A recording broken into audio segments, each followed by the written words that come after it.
4.3 Data collection. A research design is essentially the way in which you carry out your research investigation. I'm going to look at 6 different types, so experimental, cross-sectional, case study, comparative, correlational and longitudinal.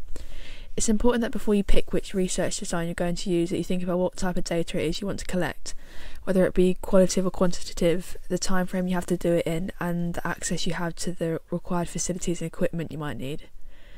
Some types involve the researcher actively manipulating the variables, whereas others are purely observational and much more passive. One of the most well-known forms is an experiment. This involves making observations under controlled conditions. A hypothesis is thought up, then the independent variable is manipulated in order to try and create some sort of change, and the dependent variable is then measured, and they go back to their previous hypothesis, and using the data they have collected state why their hypothesis was or was not true. In an experiment, the researcher is much less passive, as they are actively manipulating parts of the experiment to have an effect. For example, you might want to conduct an experiment to see how the length of time stretching affects a gymnast's flexibility in their lower body. For this, they might have 2 different groups, one who stretch for 5 minutes and one who stretch for 15 minutes. Both groups will do the sit and reach test before, then they both stretch for their allocated times, and then both will do the sit and reach test again afterwards to see if there's been a change. So the advantages of this is that there's less bias and it's more valid because it's based off facts and what is actually happening. The extraneous variables are controlled, which creates a high internal validity, and they're more likely to think of a causal effect, so they know what has caused the effect to create the results that they have. The disadvantages of this is that it's got a low ecological validity, so it can't really be applied to a larger population because it's quite specific. And the facilities and equipment can be quite expensive, and there can be additional training for the researcher to use those things. Cross-sectional is an observational type of research design where the researcher records information without manipulating the environment. It involves using a wide range of participants with different categorizing factors such as background, gender, ages and different countries. So what you're doing is essentially taking a snapshot of all the participants at the same time, so collecting data from all the participants in one go. For example, someone wanting to see the effect age has on a gymnast's flexibility might have 2 female gymnasts under the age of 10, 2 between 11 and 16, 2 between 17 and 21 and 2 over the age of 21. So data would be collected from all the participants at the same time, and the data between them would then be compared. This means that the cause of the results can be suggested or assumed, however it can't be definite as there are external factors that haven't been controlled which may have affected the results collected. So the advantages of this is that it's not very costly and the data can be used for various types of research and it's less time consuming. However, it's hard to determine which variable is causing the change. The sample size required can be very large and it can be less accurate as they're testing so many people in one go, so they might have less time to be so accurate with their recordings. A case study involves focusing on one individual or group in an often real-life context over a long period of time. This means that the data collected is more in-depth and often used to put theoretical models to the test to see how well they play out in real-life situations. For example, someone might spend one competitive season with a female GB gymnast and document the impact their training and competing has on their mental health. So advantages of this is that the data collected is a lot more in-depth and richer. Specific experiments can be carried out within a case study, and researchers are able to compose their own hypothesis based off the results of past case studies. But the disadvantages are that results cannot be generalised to a wider population because they're very specific and kind of tailored to one specific person or group. Not all case studies are scientific, so there may not be much significance or reason behind them. There's researcher bias because it's based off one person and they're spending such a long period of time with them, it's quite easy for them to start being biased towards or against their argument. It's hard to conclude what is causing the effect within the results produced, and it's very time consuming because of the length of time you have to spend with the person. Comparative research incorporates both quantitative and qualitative data. It involves taking 2 or more sets of data with a similar focus or goal and essentially just comparing them. so noting the similarities, differences and patterns. For example, someone might compare GB gymnast heights to USA gymnast heights of the same age. So the advantages of this is that it's easy to see the differences between the data. However, the categories may vary from country to country, and so it's hard to compare the results kind of as accurately as you might want to, and you need a large sample population. Correlational research is used to see how one variable affects another. So if the increase of one variable causes an increase in another, that's a positive correlation.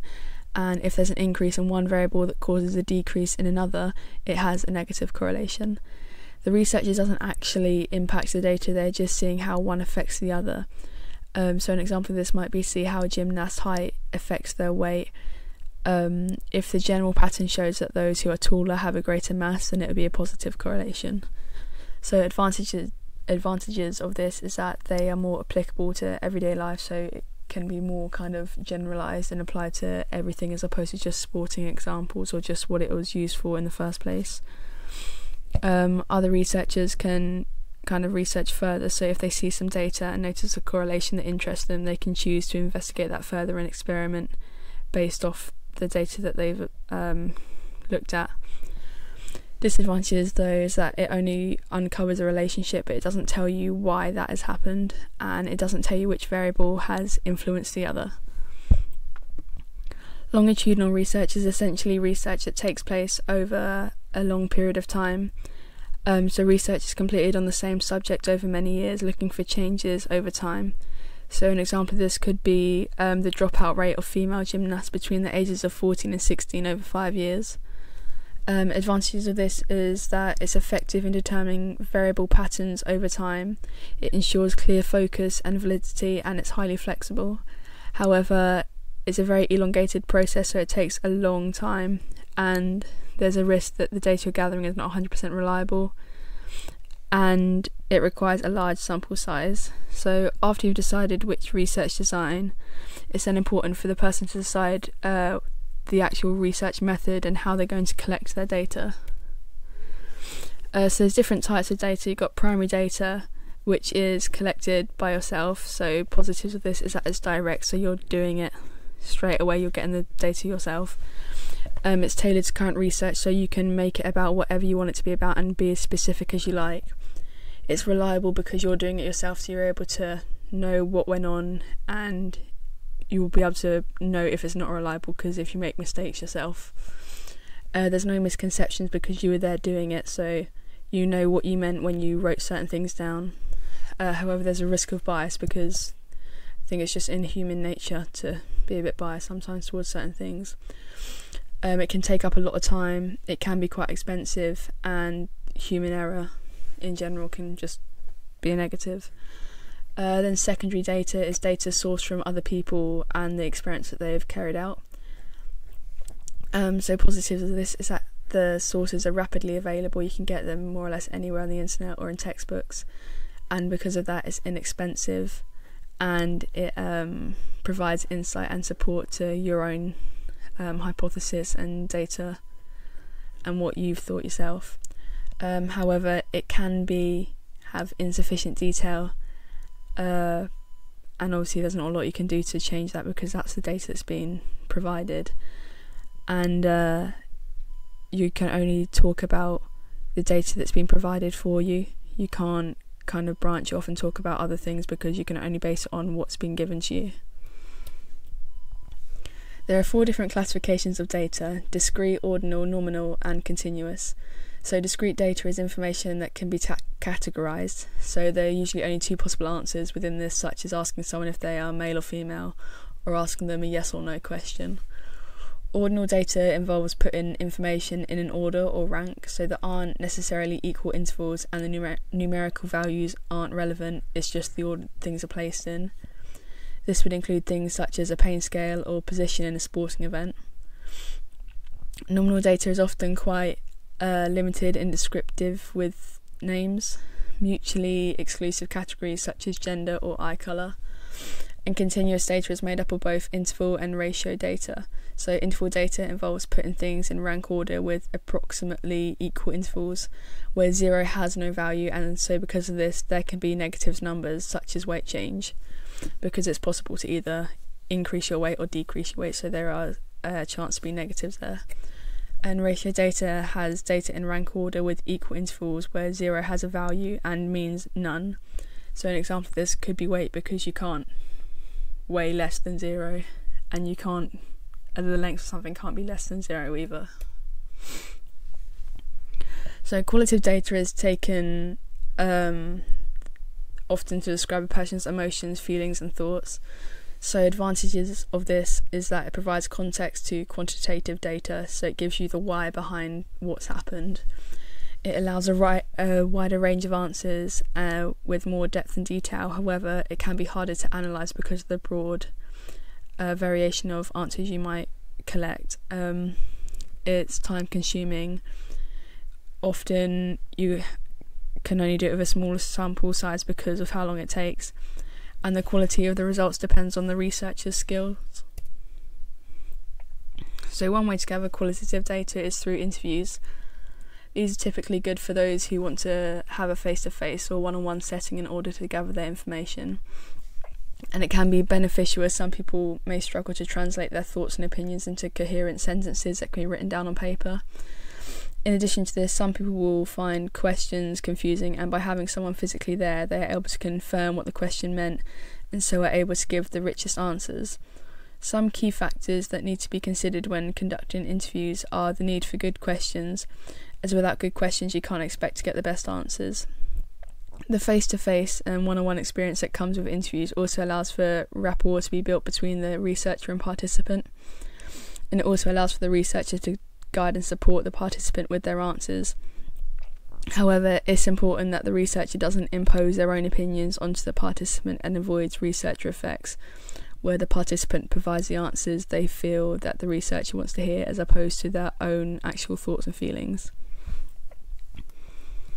So structured interviews have a set interview guide that you adhere to without change, regardless of responses.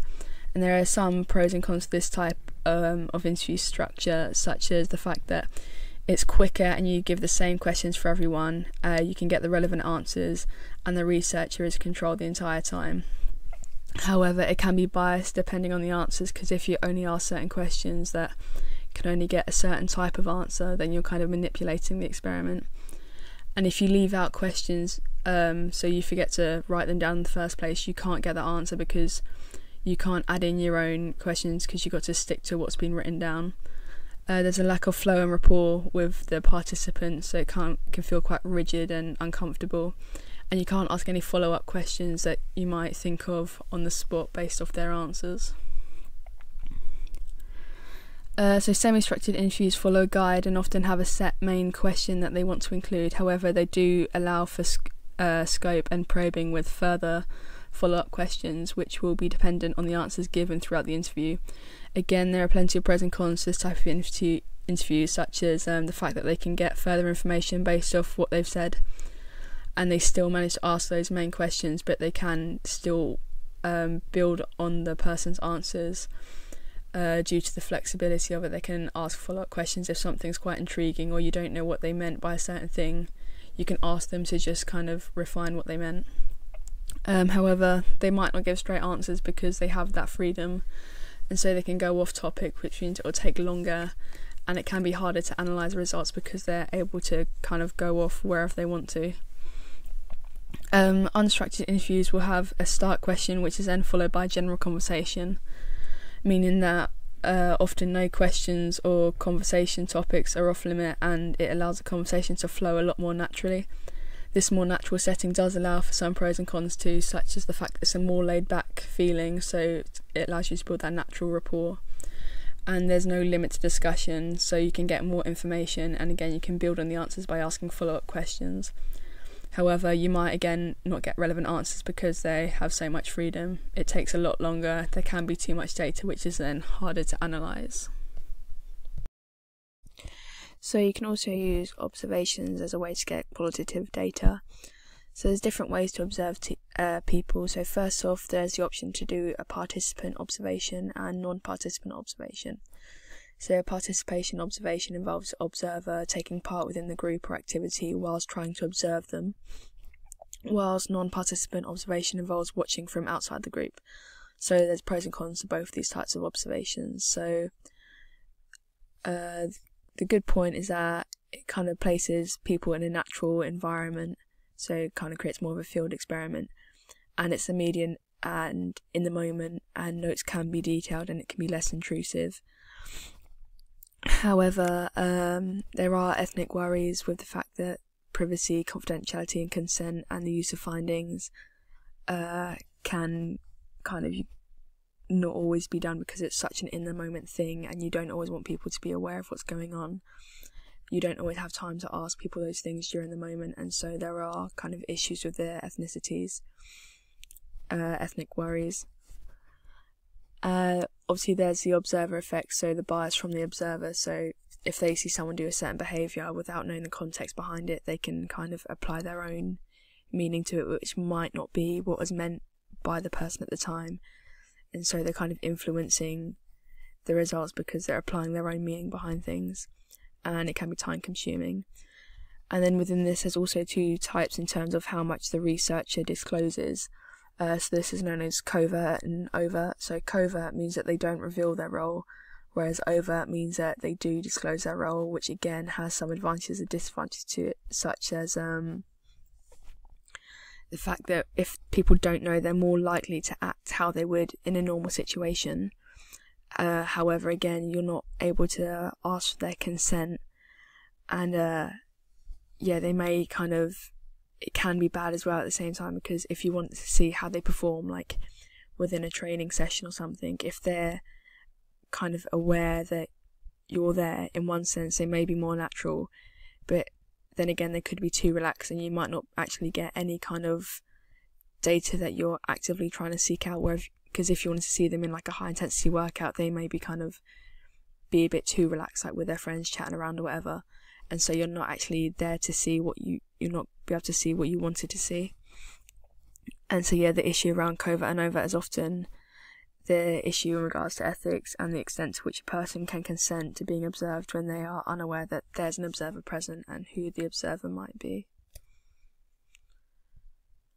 So there's also focus groups and questionnaires. So a focus group is a group-based interview. It's often kind of follows a semi-structure where the group interaction is essential. So the good points about this is that you can get lots of information in a short period of time, and people can build upon each other's answers. So someone might say one thing and then that kind of triggers some person to think of another thing based off of their point, and it can carry on from there, and you're able to get a range of different opinions in one go. However, some people will give more opinions than others, because naturally some people will be more dominant and confident within the group, and so will kind of take over, and people may be influenced by other people's answers, like just trying to like blend in and kind of say what everyone else is saying, so you might not get people's true feelings. And then questionnaires are a set of questions that are put together and left with people to fill out in their own time, usually. Qualitative questionnaires will often be composed of a lot of open questions, as they enable someone to express their ideas, thoughts and opinions through their answers.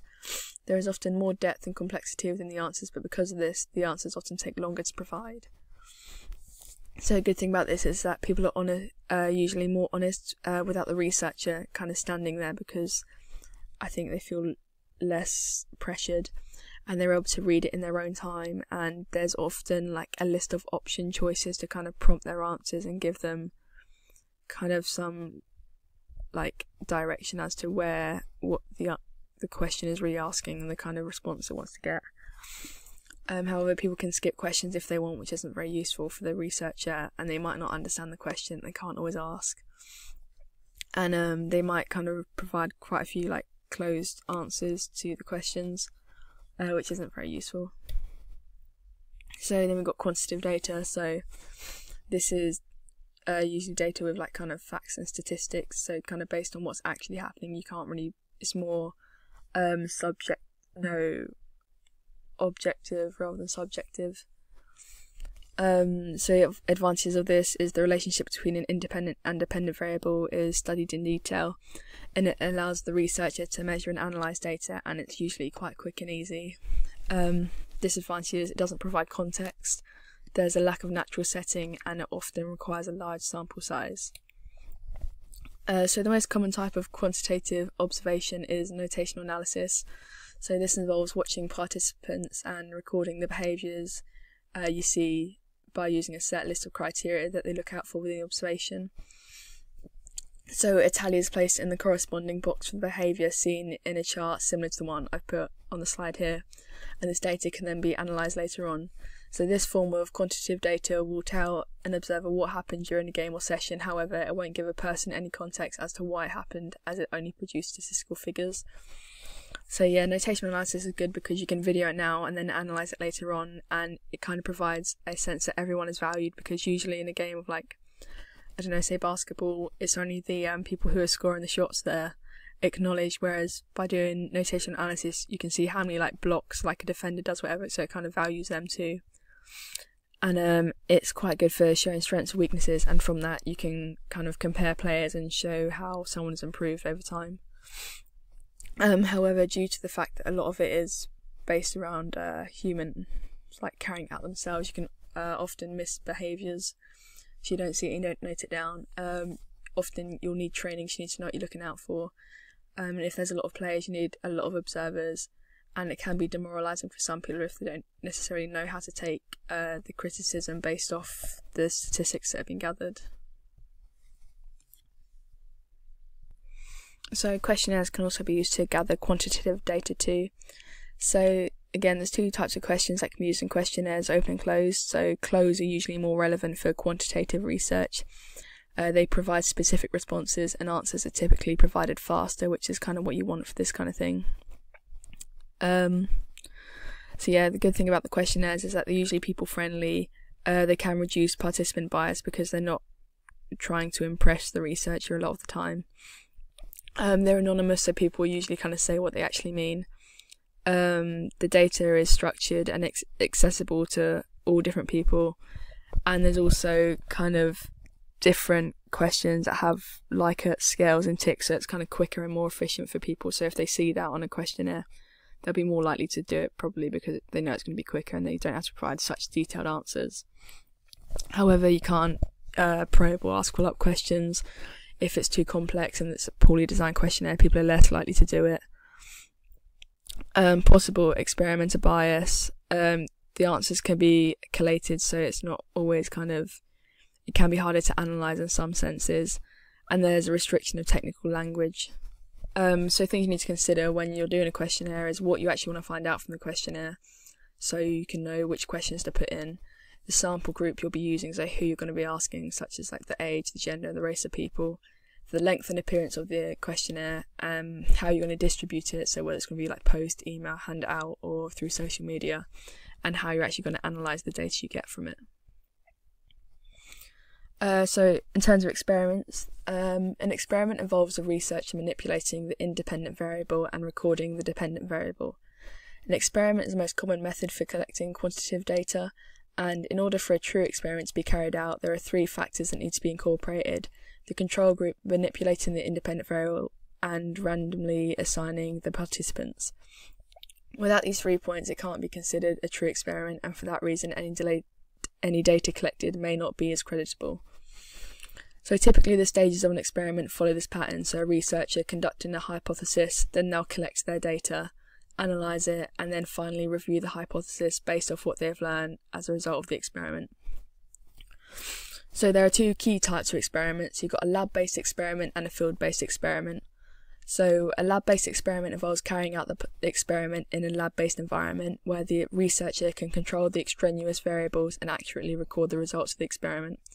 So the good points about this is that where you can control the extraneous variable, it means there's a higher internal validity because you're kind of eliminating all other things having an impact on the experiment. So you know that it's the independent variable that's affecting the dependent variable.